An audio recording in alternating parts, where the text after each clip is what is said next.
Hi students, in our last lecture we have seen Kirchhoff's law of radiation. Kirchhoff's law of radiation is coefficient of absorption is equal to coefficient of emission, that is A equal to E at constant temperature. Then also we have seen what is the emission of heat radiations, and a good emitter is a good absorber and good reflector is a bad absorber, bad emitter. Okay, in that also we have seen coefficient of emission, that is it is called as the emissivity, and the symbol for emissivity is small e, and formula is small e is equal to R upon Rb, where R is the radiation power or radiant power, or it is also called as the emissive power of a body, and Rb is the emissive power of perfectly black body. Then we can write it as small e is equal to capital R upon Rb, where R is the emissive power of any body and Rb is the emissive power of perfectly black body. हे जे points आहेत हे आपण last लेक्चरमध्ये पाहिलेले आहेत, आणि आजच्या लेक्चरमध्ये पुढचा आपण नवीन पॉइंट घेत आहोत. तो कोणता आहे बघा, spectral distribution of black body radiation. कोणता पॉइंट आहे, spectral distribution of black body radiations. आता इथं आपल्याला माहीत आहे की एखादी बॉडी ही किती एनर्जी इमिट करेल हे कशावर डिपेंड असतं, तर त्या बॉडीच्या टेम्परेचरवर डिपेंड असतं. जर बॉडीचं टेम्परेचर जास्त असेल तर ती बॉडी जास्त एनर्जी इमिट करेल. ओके, आणि जर बॉडीचं टेम्परेचर कमी असेल तर ती बॉडी कमी एनर्जी इमिट करेल. आणि याच्यावरूनच आपण असं सांगू शकतो की हॉटर बॉडीज ज्या आहेत, hot bodies, they emit more energy than the cold bodies. Okay, hot bodies ज्या आहेत त्यांचं टेम्परेचर जास्त असल्यामुळे जास्त एनर्जी इमिट करतील, आणि कोल्ड बॉडीज ज्या आहेत त्यांचं टेम्परेचर कमी असल्यामुळे त्यांनी इमिट केलेली जी एनर्जी आहे ती सुद्धा कशी असेल तर कमी असेल. म्हणजेच ज्या बॉडीचं टेम्परेचर जास्त तिची इमिसिव्ह पॉवर काय असणार आहे, जास्त असणार आहे. ज्या बॉडीचं टेम्परेचर कमी असेल त्या बॉडीची इमिसिव्ह पॉवरसुद्धा कमी असणार आहे. मग आता इथे amount of energy emitted by a body per unit area per unit time, याला आपण काय म्हणतो तर इमिसिव्ह पॉवर असं म्हणतो ना. इमिसिव्ह पॉवर म्हणजे काय असते तर आर कसा फाइंड आउट करायचा तर Q अपॉन AT. Q म्हणजे काय तर amount of heat radiated or emitted, आणि A म्हणजे एरिया आहे, T म्हणजे टाईम आहे. So the amount of energy emitted per unit area per unit time, याच्यावरून आपल्याला इमिसिव्ह पॉवर फाइंड आउट करता येते. आता इथे आपण बघणार आहोत की इमिसिव्ह पॉवर जी आहे ती लॅम्बडा म्हणजे वेवलेंथ जी आहे रेडिएशन्सची, इमिटेड रेडिएशन्स जे आहेत त्यांची वेवलेंथ लॅम्बडा असणार आहे, आणि त्याचं आणि इमिसिव्ह पॉवरचं रिलेशन काय आहे हे आपल्याला बघायचं आहे. मग त्यासाठी सायंटिस्टनी काय केलं तर परफेक्टली ब्लॅक बॉडी जी आहे ती कॉन्स्टंट टेम्परेचर एन्क्लोजरमध्ये मेंटेन केली. पण तिथं काय केलं, सपोज एखादी ब्लॅक बॉडी आहे तिचं टेम्परेचर आहे सपोज 3000 केल्विन, आणि 3000 केल्विनला ती बॉडी कॉन्स्टंट टेम्परेचरला आहे. याचा अर्थ ज्या एन्क्लोजरमध्ये ती बॉडी ठेवलेली आहे ते एन्क्लोजरमध्ये काय होणार आहे तर हीट बाहेरची ॲब्सॉर्ब केली जाणार नाही, किंवा आतली हीट जी आहे ती बाहेर ट्रान्सफर केली जाणार नाही, आणि त्यामुळे आतमध्ये असणारं टेम्परेचर जे आहे ते कॉन्स्टंट राहील. अशा प्रकारे ब्लॅक बॉडी जी आहे ती कॉन्स्टंट टेम्परेचरला मेंटेन केली. आता पहिल्यांदा सपोज 3000 केल्विन एवढं टेम्परेचर होतं, नंतर काय केलं तर त्या एन्क्लोजरमधलं टेम्परेचर थोडं चेंज केलं. ते सपोज किती केलं असेल तर 4000 केल्विन केलं, आणि त्या 4000 केल्विनला ती बॉडी त्या एन्क्लोजरमध्ये कॉन्स्टंट ठेवली. असं डिफरंट टेम्परेचर्सला, डिफरंट कॉन्स्टंट टेम्परेचरला बॉडी मेंटेन केलेली आहे. सपोज पहिल्यांदा असेल बघा इथे 3000, नंतर केलं 4000, 5000, 5500 असे डिफरंट टेम्परेचर्स आहेत, ॲब्सल्यूट टेम्परेचर, आणि त्या डिफरंट टेम्परेचरला ती बॉडी आतमध्ये कॉन्स्टंट टेम्परेचरला मेंटेन केलेली आहे. आणि इथं त्या सायंटिस्टनं काय केलं बघा, तर डिफरंट वेवलेंथ ज्या आहेत त्यांचं variation with respect to radiant power म्हणजे काय केलं, तर रेडियंट पॉवर म्हणजे काय, रेडियंट पॉवर काय असणार सांगा मला, amount of energy radiated per unit time. म्हणजे आपण रेडियंट पॉवर आता हे कसं लिहू शकतो, आपल्याला माहीत आहे की ई म्हणजे काय असतं, तर Q/80 असतं ना. ई म्हणजे काय असतं, Q/80. आता इथं Q/T आणि अपॉन ए मी लिहिलं तर त्यातला Q/T म्हणजे काय असते, पॉवर असते, आणि अपॉन काय येतो, एरिया. म्हणजे emissive power is equal to काय असणार आहे, रेडियंट पॉवर अपॉन काय लिहिणार आपण, एरिया. म्हणजे हे जे Q/T आहे, Q/T म्हणजे काय असणार, amount of heat radiated per unit time, आणि वर्क अपॉन टाईम, तसं हे एनर्जी अपॉन टाईम, म्हणून ते काय येणार, पॉवर असणार आहे. आणि ही जी इमिसिव्ह पॉवर आहे ती काय असेल, पर युनिट एरिया असेल. त्याला सिम्बॉल आपण इथे ई हा यूज केला आहे. मग आपण असं म्हणूयात ही कोणती पॉवर आहे, तर एनर्जी किती रेडिएट केली हे रिप्रेझेंट करणारी ही पॉवर आहे, बरोबर. आणि म्हणून त्याला काय म्हटलं जाईल, रेडियंट पॉवर. मग आता इथे लक्षात काय ठेवायचं, रेडियंट पॉवर हा हे जे टर्म आहे ती काय इंडिकेट करेल, तर Q/T. रेडियंट पॉवर म्हणजे काय असणार आहे, तर Q/T असणार आहे. Q/T म्हणजे काय, तर amount of heat radiated per unit time म्हणजे असेल रेडियंट पॉवर. मग आता इथे मी आता काय सांगितलं, तर ब्लॅक बॉडी घेतलेली आहे, डिफरंट कॉन्स्टंट टेम्परेचरला ती मेंटेन केलेली आहे. पहिल्यांदा सपोज तिचं टेम्परेचर 3000 केल्विन ठेवलं आणि तिच्या रेडियंट पॉवरमध्ये होणारा change with respect to change in wavelength of the radiation हा फाइंड आउट केला, आणि त्या चेंजसाठी एक ग्राफ प्लॉट केला.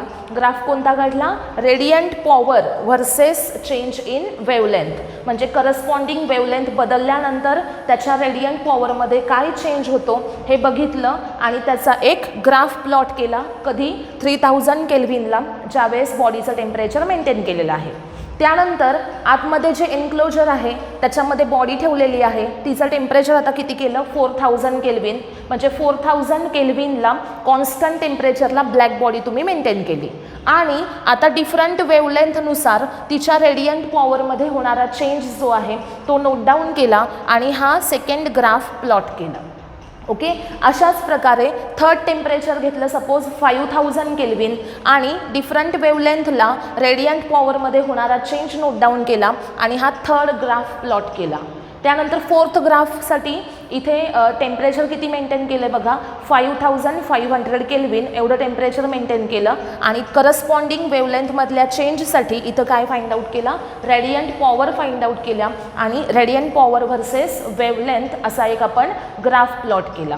ओके, मग आता इथे 4 डिफरंट टेम्परेचर आपण कॉन्स्टंट टेम्परेचर घेतले, आणि त्या 4 डिफरंट टेम्परेचरसाठी आपल्याला 4 ग्राफ मिळाले. आणि हे जे ग्राफ आहेत म्हणजे radiant power versus wavelength. Okay, आणि हे जे आपण फाइंड आउट करतोय हे कुणासाठी आहे, तर ब्लॅक बॉडीसाठी आहे. म्हणजे रेडियंट पॉवर कुणाची फाइंड आउट केली आपण, ब्लॅक बॉडीची, आणि व्हर्सेस काय घेतलेलं आहे, तर wavelength of black body radiation. इथं रेडिएशनची वेवलेंथ आहे, बरोबर, आणि रेडिएशन कुणाची आहेत, तर ब्लॅक बॉडीचे आहेत.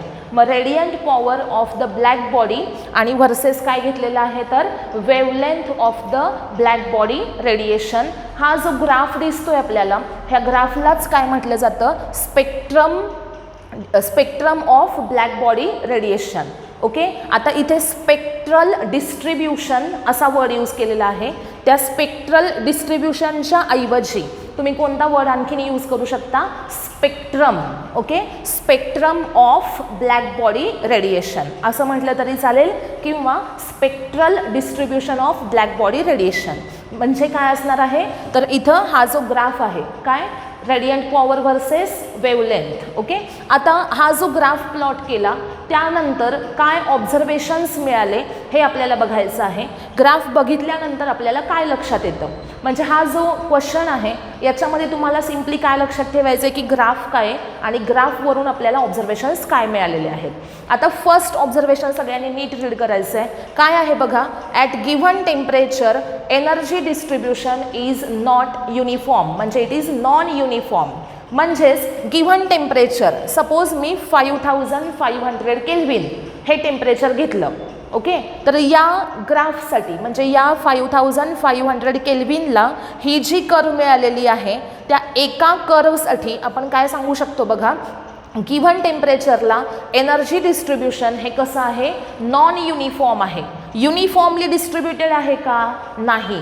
मग आता इथे हे डिस्ट्रीब्युशन जे आहे ते युनिफॉर्म नाही. कुणीही ग्राफ बघितला तरी आपण सांगू शकतो की हे डिस्ट्रीब्युशन युनिफॉर्म नाही, नॉन युनिफॉर्म आहे. ओके, त्यानंतर सेकंड बघा, at given temperature radiant power initially increases then decreases. आता गिव्हन टेम्परेचर म्हटलं ना की एकच कर्व आपल्याला बघायची आहे. त्या एका कर्वसाठी आपण ते ऑब्झर्वेशन सांगतोय. सपोज मी ही कर्व घेतली तर या कर्वसाठी बघा, पहिल्यांदा वेवलेंथ इन्क्रीज होत गेली. इथं 500 नॅनोमीटर एवढी सपोज वेवलेंथ झाली. तर या वेवलेंथला इथून इथंपर्यंत रीच होईपर्यंत इथं आहे 0 पासून 500पर्यंत इनिशियली रेडियंट पॉवर काय होत गेली, हळूहळू इन्क्रीज होत गेली. आणि ज्या वेळेस वेवलेंथ 500 नॅनोमीटर झाली त्यावेळेस इथे रेडियंट पॉवर काय आहे, मॅक्झिमम झाली. आणि त्यानंतर आफ्टर 500 नॅनोमीटर वेवलेंथ जसजसं वेवलेंथ इन्क्रीज होत जाईल तसतसं काय होणार आहे, तर ही जी रेडियंट पॉवर आहे ती हळूहळू डिक्रीज होत जाणार आहे. ओके, म्हणजे इनिशियली रेडियंट पॉवर पहिल्यांदा इन्क्रीज होणार आहे, मॅक्झिमम व्हॅल्यूला रीच होणार आणि त्यानंतर परत ती काय होणार आहे, डिक्रीज होणार आहे. तुम्ही या चारही कर्वसाठी ते अप्लाय करू शकता. बघा, ही सेकंड कर्व आहे. या सेकंड कर्वसाठी सुद्धा इनिशियली वेवलेंथ काय होत गेली, इन्क्रीज होत गेली. सर्टन पॉईंटला रीच झाल्यानंतर ती मॅक्झिमम रेडियंट पॉवर आहे. त्यानंतर रेडियंट पॉवर काय होणार आहे, डिक्रीज होणार आहे. मग नंतर हा जो थर्ड ग्राफ आहे त्याच्यासाठी सुद्धा तुम्ही सांगू शकता इनिशियली रेडियंट पॉवर काय झाली, इन्क्रीज झाली. इथं मॅक्झिमम झाली आणि त्याच्यानंतर डिक्रीज. सेम फोर्थ ग्राफसाठी सुद्धा, म्हणजे एखाद्या पर्टिक्युलर टेम्परेचरची जर तुम्ही कर्व घेतली तर त्या कर्ववरून तुम्ही काय सांगू शकता की वेवलेंथ इनिशियली इन्क्रीज होणार, त्यावेळेस रेडियंट पॉवरसुद्धा काय होणार आहे, इन्क्रीज होणार आहे. Initially radiant power increases with respect to wavelength. Radiant power reaches its maximum value and then wavelength increases and radiant power decreases. म्हणजेच इनिशियली वेवलेंथ इन्क्रीज झाली, रेडियंट पॉवर इन्क्रीज झाली. रेडियंट पॉवर एका particular maximum व्हॅल्यूला reach झाली, त्यानंतर wavelength increase होते पण radiant power काय होते, डिक्रीज होते. ओके, हे झालं सेकंड ऑब्झर्वेशन. थर्ड ऑब्झर्वेशन काय आहे बघा, लॅम्बडा मॅक्स म्हणजे काय, इथे आपल्याला डिफाईन करायचं आहे. लॅम्बडा मॅक्स म्हणजे काय, मॅक्झिमम वेवलेंथ असं होईल का, नाही. लॅम्बडा मॅक्स म्हणजे मॅक्झिमम वेवलेंथ नाही, हे लक्षात ठेवा. What is then lambda max, lambda max म्हणजे काय, तर बघा इथं हा जो पॉईंट आहे त्या पॉईंटला रेडियंट पॉवर काय आहे, मॅक्झिमम आहे आणि त्या पॉईंटला काय म्हटलं जाईल, पीक पॉईंट असं म्हटलं जाईल. ओके, हा जो पॉईंट आहे याला नाव काय द्यायचं, पीक पॉईंट. ओके, म्हणजे ही जी कर्व आहे फर्स्ट कर्व, या कर्वसाठी हा काय झाला, पीक पॉईंट झाला. त्यानंतर ही सेकंड कर्व आहे याच्यासाठी हा पीक पॉईंट झाला. थर्ड कर्वसाठी इथं आहे पीक पॉईंट आणि फोर्थ कर्वसाठी इथं आहे. बरोबर. मग आता हे जे डॉट दाखवलेत मी हे म्हणजे काय आहेत, तर त्या पॉईंटला त्या वेवलेंथला रेडियंट पॉवर काय असते, मॅक्झिमम असते. म्हणजे इथं या पॉईंटला करस्पॉन्डिंग जी वेवलेंथ आहे ती वेवलेंथला रेडियंट पॉवर मॅक्झिमम आहे. इथं या पॉईंटला करस्पॉन्डिंग जी वेवलेंथ आहे त्या वेवलेंथला रेडियंट पॉवर मॅक्झिमम आहे. मग ही जी फर्स्ट कर्व आहे तर या पॉईंटशी असोसिएट असणारी ही जी वेवलेंथ आहे किती आहे सांगा मला, 500 नॅनोमीटर.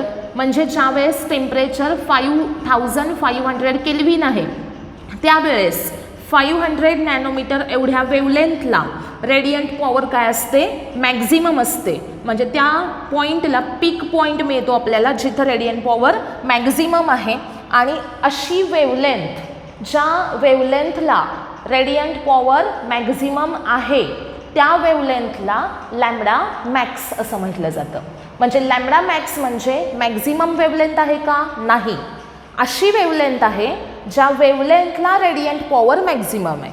याचा अर्थ बघा, सपोज मी इथं हा पीक पॉईंट घेतला, म्हणजे या टेम्परेचरला या पॉईंटला रेडियंट पॉवर काय आहे? मॅक्झिमम आहे. मग याची करस्पॉन्डिंग वेवलेंथ किती आहे? 500 नॅनोमीटर. म्हणजेच 5500 केल्विन या टेम्परेचरला या वेवलेंथला रेडियंट पॉवर इथं मॅक्झिमम येते. आणि त्यामुळे ही जी वेवलेंथ आहे 500 नॅनोमीटर हिला काय म्हणायचं? लॅम्बडा मॅक्स असं म्हणायचं. कळालं सगळ्यांना? मग आता नेक्स्ट पॉईंट सपोज हा घेतला आपण, हा टेम्परेचर घेतला, तर इथं हा त्याचा पीक पॉईंट आहे. म्हणजे याची करस्पॉन्डिंग इथं जी तुम्हाला वेवलेंथ मिळेल ती वेवलेंथ म्हणजे काय असणार आहे? सपोज इथे असेल 700 किंवा 600 असेल, तर 600 नॅनोमीटर ही काय असेल याची करस्पॉन्डिंग लॅम्बडा मॅक्सची व्हॅल्यू. त्यानंतर सपोज मी हा पॉईंट घेतला इथला, ओके, या कर्वसाठी इथं रेडियंट पॉवर मॅक्झिमम आहे. मग याची करस्पॉन्डिंग वेवलेंथ सपोज 1000 नॅनोमीटर आहे. तर ज्यावेळेस 3000 केल्विन टेम्परेचर मेंटेन केलं जातं आहे त्यावेळेस 1000 नॅनोमीटरला रेडियंट पॉवर मॅक्झिमम मिळते. आणि मग 1000 नॅनोमीटर ही लॅम्बडा मॅक्स झाली कोणासाठी? 3000 केल्विनसाठी. आलं लक्षात सगळ्यांच्या? म्हणजे लॅम्बडा मॅक्स म्हणजे मॅक्झिमम वेवलेंथ आहे का? नाही. It is the wavelength at which radiant power is maximum for given temperature. Okay, lambda max म्हणजे काय? It is the wavelength at which the radiant power is maximum for given temperature. Okay, त्यानंतर next काय आहे बघा, 4th point, area under the curve equal to लिहिलंय. म्हणजे area under the curve represents, पुढे काय आहे बघा, total energy emitted per unit area per unit time at all wavelengths. Okay, म्हणजे ही जी कर्व आहे या कर्वच्या खालचा जर तुम्ही एरिया फाइंड आउट केला तर तो एरिया आपल्याला कोणती व्हॅल्यू रिप्रेझेंट करतो? तर total energy emitted per unit area per unit time. बघा, म्हणजे Q/AT ही व्हॅल्यू कुणाकडून रिप्रेझेंट केली जाते? तर या कर्वच्या खाली असणारा एरिया. मग Q/AT म्हणजेच काय? तर emissive power. Okay, emissive power E equal to काय असतं? Q/AT, amount of energy emitted per unit area per unit time. हे कसं फाइंड आउट करायचं? तर या कर्वच्या खाली असणारा आपल्याला काय फाइंड आउट करायचं आहे? तर एरिया फाइंड आउट करायचा आहे. आणि इथं या कर्वमध्ये नंबर ऑफ वेवलेंथ असणार आहेत. आणि त्यामुळे आपण असं सांगू शकतो की area under the curve represent total energy emitted per unit area per unit time at all wavelengths. बरोबर, कारण त्या कर्वच्या खाली नंबर ऑफ काय असणार आहेत? वेवलेंथ असणार आहेत. म्हणजे करस्पॉन्डिंग टू ऑल वेवलेंथ किती एनर्जी इमिट केली पर unit area per unit time हे कसं फाइंड आउट करायचं? तर त्या कर्वच्या खाली असणारा करस्पॉन्डिंग एरिया फाइंड आउट करायचा. ओके, त्यानंतर नेक्स्ट पॉईंट काय आहे बघा, 5th point, lambda max decreases with increase in temperature. आता बघा, सपोज मी इथं 3000 केल्विन हे टेम्परेचर घेतलं. याच्यासाठी लॅम्बडा मॅक्सची व्हॅल्यू किती होती सांगा मला? 1000. त्यानंतर सपोज 4000 केल्विन टेम्परेचर घेतलं तर त्याच्यासाठी लॅम्बडा मॅक्सची व्हॅल्यू किती आली? सपोज इथं असेल 900. त्यानंतर इथं हा 5000 केल्विन घेतला, त्याच्यासाठी ही असेल त्याची लॅम्बडा मॅक्सची व्हॅल्यू, तर इथं असेल सपोज 600. आणि त्यानंतर हा 5500 केल्विन घेतला, त्याच्यासाठी लॅम्बडा मॅक्स इथं असेल किती आहे? 500. म्हणजे काय? टेम्परेचर इन्क्रीज होतं आहे, पण हा जो पॉईंट आहे ना हा कुठे शिफ्ट झाला? राईटला शिफ्ट झाला का? नाही. म्हणजे इथं काय झालं? तर जसजसं टेम्परेचर वाढत जाईल तसतसं काय होणार आहे? तर हा जो पॉईंट आहे हा थोडा थोडा लेफ्टला शिफ्ट होणार आहे. लेफ्टला शिफ्ट झाला म्हणजेच कुणाकडे चालला आहे? तो 0कडे चालला आहे. म्हणजे 1000 कडून 0कडे चालला आहे. याचा अर्थ काय? तर त्याची व्हॅल्यू काय होतीये? कमी होतीये. म्हणजेच जसजसं टेम्परेचर इन्क्रीज होईल तसतसं काय होणार आहे? तर लॅम्बडा मॅक्सची व्हॅल्यू ही काय होणार आहे? डिक्रीज होत जाणार आहे. Okay, so we can say that lambda max decreases with increase in absolute temperature. Okay. Different टेम्परेचर्सला आपण बघतोय टेम्परेचर वाढवत वाढवत गेलो तर त्याची लॅम्बडा मॅक्सची व्हॅल्यू लेफ्टला शिफ्ट होते, म्हणजेच की काय होते ती डिक्रीज होते. आलं लक्षात. म्हणजे जर टेम्परेचर जास्त असेल तर लॅम्बडा मॅक्सची व्हॅल्यू कमी आहे, टेम्परेचर कमी असेल तर लॅम्बडा मॅक्सची व्हॅल्यू जास्त आहे. आलं लक्षात. पुढे नेक्स्ट पॉईंट काय बघा. इथे आणखीन आपण एक सांगू शकतो बघा की जसजसं तुम्ही टेम्परेचर वाढवाल तसतसं काय होतं, लॅम्बडा मॅक्सची व्हॅल्यू काय होते, टेम्परेचर वाढेल तशी लॅम्बडा मॅक्सची व्हॅल्यू काय होते, डिक्रीज होत जाते. आणि म्हणजेच हा जो पीक पॉईंट आहे, ज्या पॉईंटला रेडियंट पॉवर मॅक्झिमम असते, तो पॉईंट टुवर्ड्स 0 शिफ्ट होतो. म्हणजेच कुठे शिफ्ट होतो तर टुवर्ड्स लेफ्ट शिफ्ट होतो. मला लक्षात सगळ्यांच्या. काय सांगितलं मी ह्या पॉईंटमध्ये, when absolute temperature increases the value of lambda max decreases, that is the peak point of the curve shift to the left, that is towards the 0, that is origin. आलं लक्षात. त्यानंतर नेक्स्ट पॉईंट काय बघा. At higher temperature radiant power at all wavelengths is increases. Okay. जर temperature तुम्ही वाढवत गेलात बघा, 3000 केल्विन टेम्परेचर आहे, त्यावेळेस रेडियंट पॉवर किती आहे, एवढी आहे ना. 4000 केल्विनला इथं आहे रेडियंट पॉवर, एवढी व्हॅल्यू आहे. 5000 केल्विनला इथं आहे रेडियंट पॉवर. त्यानंतर 5500ला इथं आहे मॅक्झिमम रेडियंट पॉवर. याचा अर्थ काय की ज्या वेळेस टेम्परेचर कमी असेल त्यावेळेस मॅक्झिमम रेडियंट पॉवर कमी आहे. टेम्परेचर जर तुम्ही वाढवत गेलात तर तुम्हाला मॅक्झिमम रेडियंट पॉवरची व्हॅल्यूसुद्धा इन्क्रीज झालेली दिसेल. आता इथं कॉन्ट्रास्ट आहे, नीट लक्षात ठेवा. टेम्परेचर वाढलं की रेडियंट पॉवर इन्क्रीज होत जाते. म्हणजे काय तर मॅक्झिमम रेडियंट पॉवरची व्हॅल्यू इन्क्रीज होते. बरोबर. इथं 3000 केल्विनला मॅक्झिमम रेडियंट पॉवर ही व्हॅल्यू मिळते. ओके. पण 5500 केल्विनला मॅक्झिमम रेडियंट पॉवर इथं मिळते. म्हणजे ह्या दोन व्हॅल्यूजमध्ये खूप डिफरन्स आहे. टेम्परेचर वाढलं, मॅक्झिमम रेडियंट पॉवरची व्हॅल्यूसुद्धा काय झाली, इन्क्रीज झाली. पण काय डिक्रीज झालं तर लॅम्बडा मॅक्स डिक्रीज झाला. म्हणजे या करस्पॉन्डिंग पॉईंटला असणारी वेवलेंथ जी आहे ती काय होत जाते, कमी कमी होत जाते टेम्परेचर वाढल्यानंतर. आलं लक्षात सगळ्यांच्या. नीट लक्षात ठेवा. टेम्परेचर इन्क्रीज होईल तसतसं लॅम्बडा मॅक्स हा लेफ्टला शिफ्ट होत जातो 0कडे. म्हणजेच काय, त्याची व्हॅल्यू डिक्रीज होत जाते. आणि ज्या वेळेस टेम्परेचर इन्क्रीज होईल त्यावेळेस मॅक्झिमम रेडियंट पॉवरची व्हॅल्यू ही इन्क्रीज होत जाते. ओके.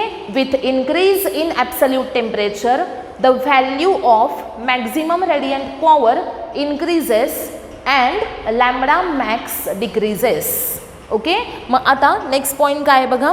ॲट 300 केल्विन, 300 केल्विन म्हणजे जवळपास room temperature. Okay. At 300 kelvin. आता इथं जे करस्पॉन्डिंग रेडिएशन रूम टेम्परेचरला बॉडीकडून जे रेडिएशन्स इमिट केले जातात त्यांची वेवलेंथ किती असते सांगितलं आहे. वेवलेंथ किती आहे बघा, 5 × 10⁻⁶ मीटर.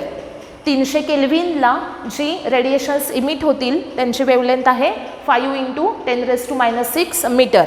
पुढे काय सांगितलं आहे, other than this lambda radiant power is smaller. Okay. म्हणजे ही जी वेवलेंथ आहे याच्यापेक्षा जर वेगळी वेवलेंथ असेल तर रेडियंट पॉवर काय होते तर कमी होते.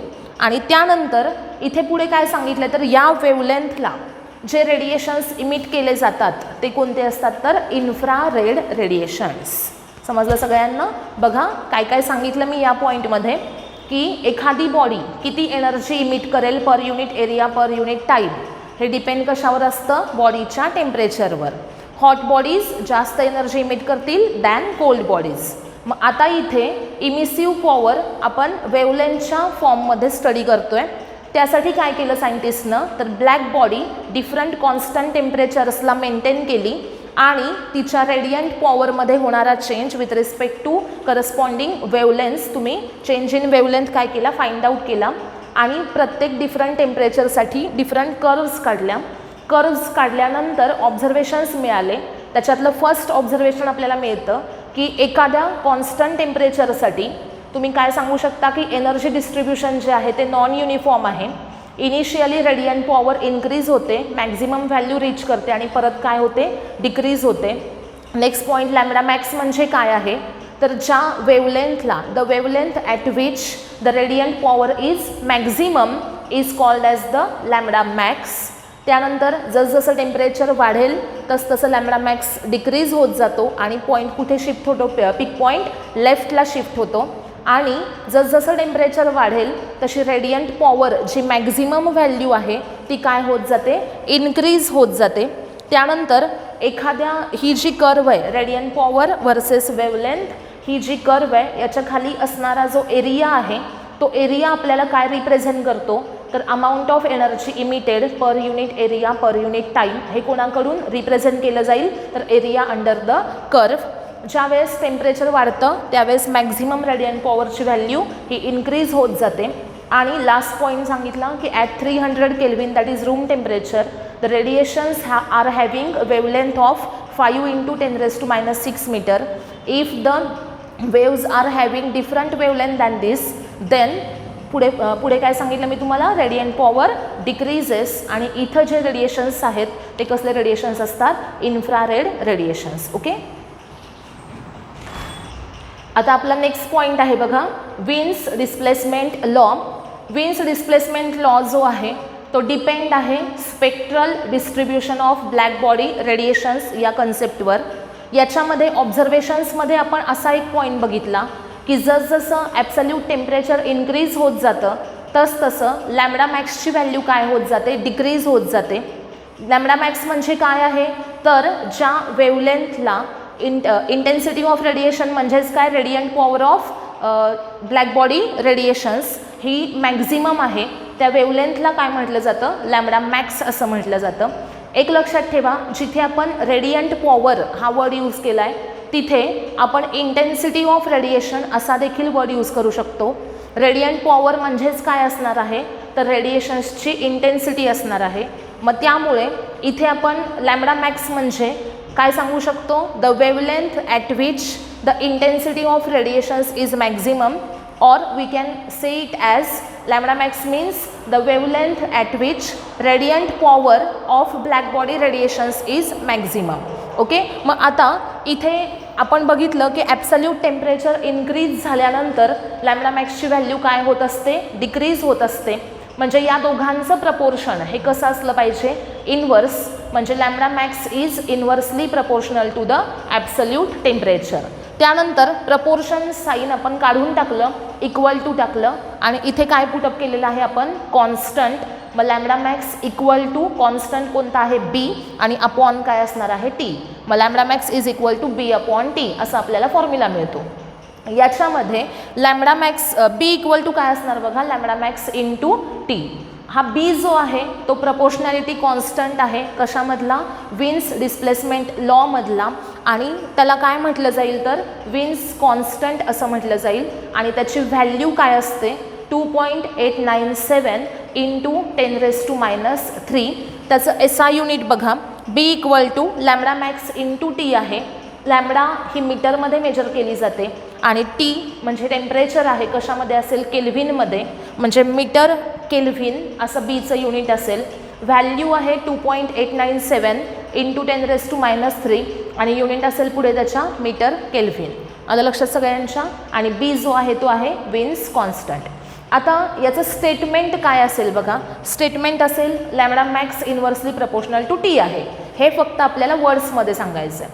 What is lambda max, the wavelength at which radiant power of black body radiations is maximum. Okay, त्याला आपण काय म्हणतो, लॅम्बडा मॅक्स असं म्हणतो. मग डेफिनिशनमध्ये काय येईल बघा, the wavelength at which the radiant power of black body radiations is maximum is inversely proportional to its absolute temperature. Okay, this is the statement of Wien's displacement law. काय statement सांगितलं, revise करा परत एकदा. काय बोलले मी आता, the wavelength at which the intensity of black body radiations is maximum. तुम्ही असं म्हणू शकता, किंवा the wavelength at which radiant power of black body radiations is maximum is inversely proportional to absolute temperature. तुम्हाला मी काय सांगितलं की जर तुम्ही रेडियंट पॉवरच्या ऐवजी इंटेन्सिटी ऑफ रेडिएशन्स हा वर्ड यूज केला तरी पण चालू शकतो. म्हणजे रेडियंट पॉवरच्या ऐवजी इंटेन्सिटी ऑफ रेडिएशन टाकलं तर स्टेटमेंट काय येतं तर the wavelength at which intensity of radiations black body radiations is maximum is inversely proportional to absolute temperature. It is the simple statement of Wien's displacement law. मग हा जो law आहे त्याचं ॲप्लिकेशन काय तर कुठे यूज केला जातो. It is used for finding the temperature of distant stars moons etcetera. Okay, distant stars जे आहेत मून आहे तर यांचं तुम्हाला काय फाइंड आउट करायचं आहे टेम्परेचर फाइंड आउट करायचं आहे तर त्यासाठी विंड्स डिस्प्लेसमेंट लॉ हा यूज केला जातो. आलं लक्षात सगळ्यांच्या. ओके.